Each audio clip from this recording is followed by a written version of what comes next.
My name is Carmine Churras. My caregivers were both scientists of sorts, and we're on a project to build solar towers, the Red Towers, as they were quite friendly known by in the scientific community, and this is where they met, and soon after I came along. As an only child, I remember my parents fondly, and their works even better. Even though they are both gone, their projects are still here. They remain, the Red Towers.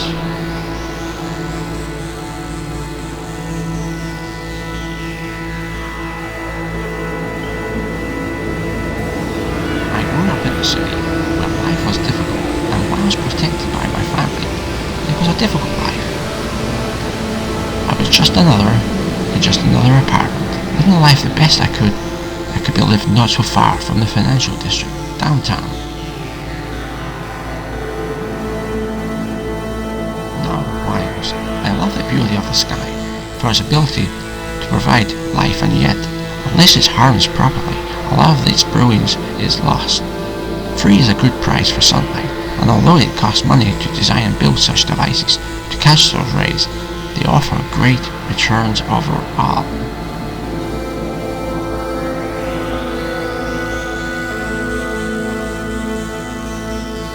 The Reigning Towers.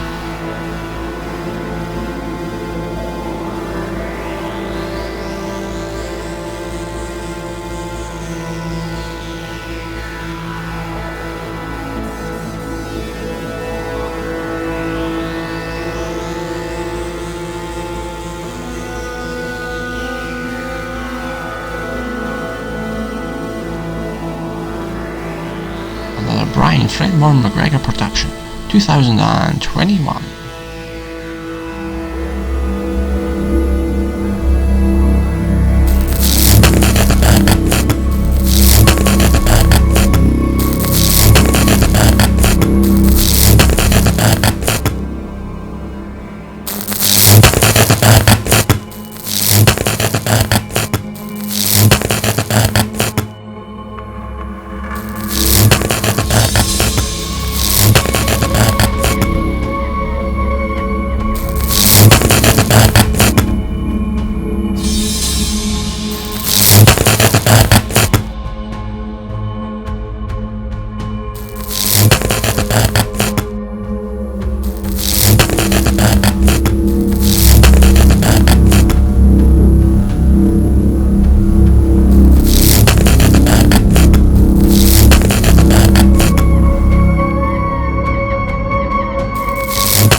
It's usually safe to admire my caregivers' projects close up from, as these towers are quite a spectacle as such.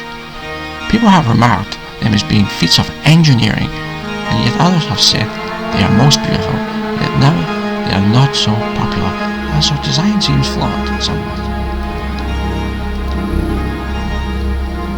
Those fossil fuels burned, and then much more of the same. Solutions were needed for the problem of when fossil fuels were not around.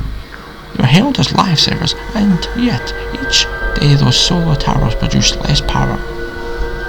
They were falling apart, the heat was blind, bad placement of structure, poor quality metals, so many excuses.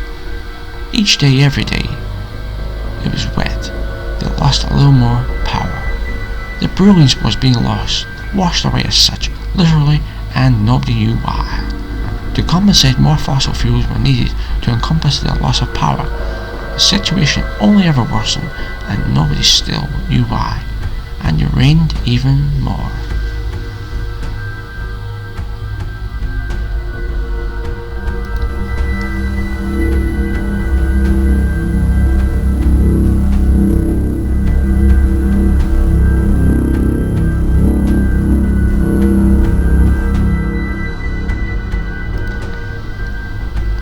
I would simply visit the towers and wish, much like my father did. He too would gaze at the vast creation, and they all glowed even at night, much like his cheeks. Later in the evening, they had cooled more so, yet were still visible by natural light.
Myself carving as a teenager, a tall one at that, I would try and grab the sky as such, from the flat rooftop, as I loved the heavens above so very much, especially during the red mornings, when it was ever so misty, or even when it rained.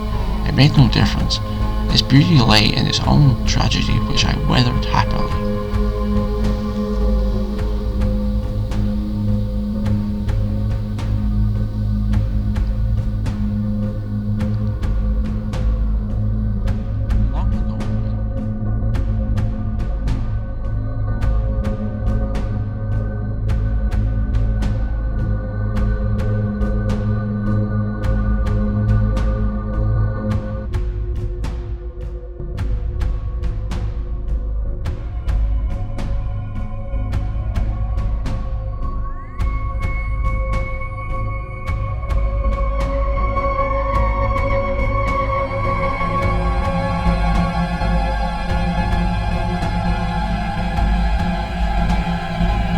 Long ago, when once initially constructed, those towers shone, glowed and even sparkled so very prominently, and yet I was so much younger then.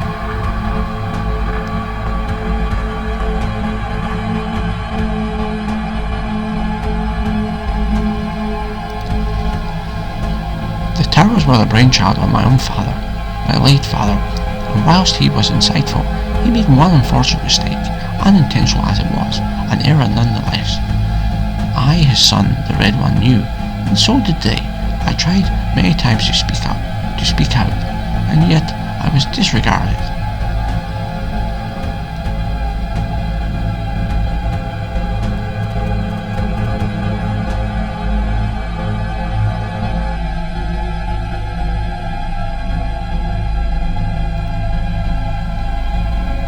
At our hillside retreat, the families, I would stand on the rooftop there too and view the world as is, as it always was, as always. And yet I still prefer the city life as such, even with my fondness for nature, the open broad sky and the peace of those hills.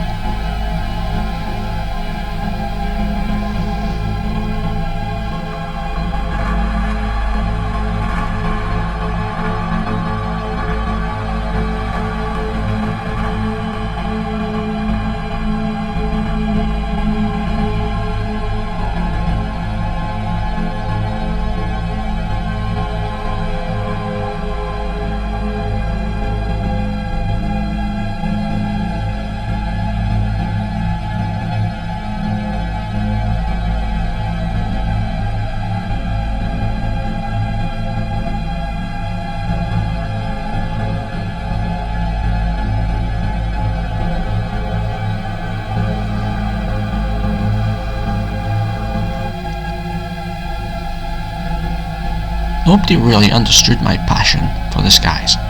Understanding how they worked and functioned as such was in my blood, my mother's, my father's, our blood. And yet still I pondered the world, my world, others too, all as such at the same spot, over and over, time and time again.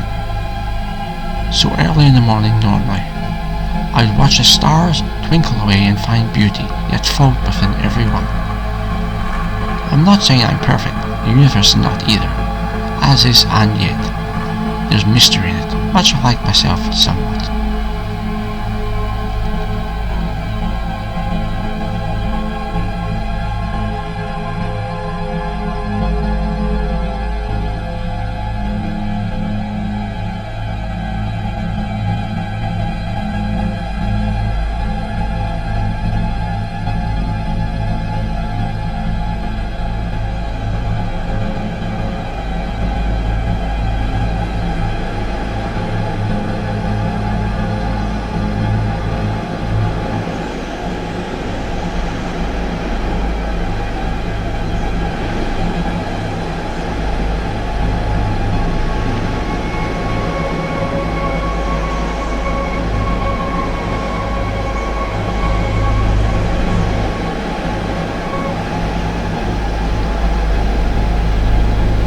My father once rather memorably said, "Never climb so high if you don't look down, nor fall so hard you're afraid to look up.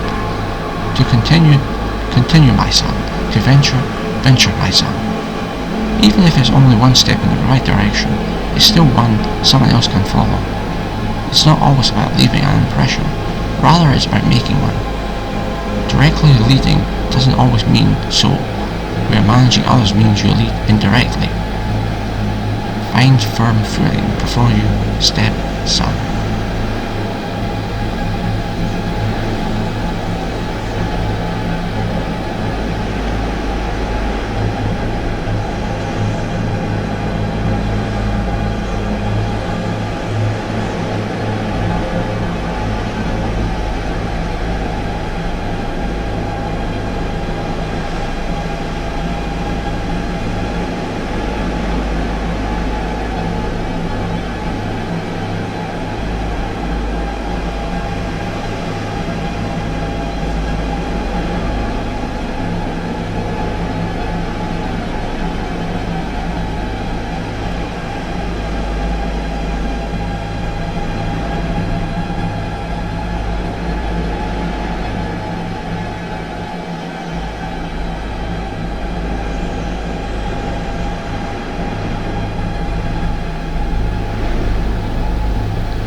That spot high up was even better on misty mornings, whilst gazing upon the open vastness of the lake. I often got lost within its beauty.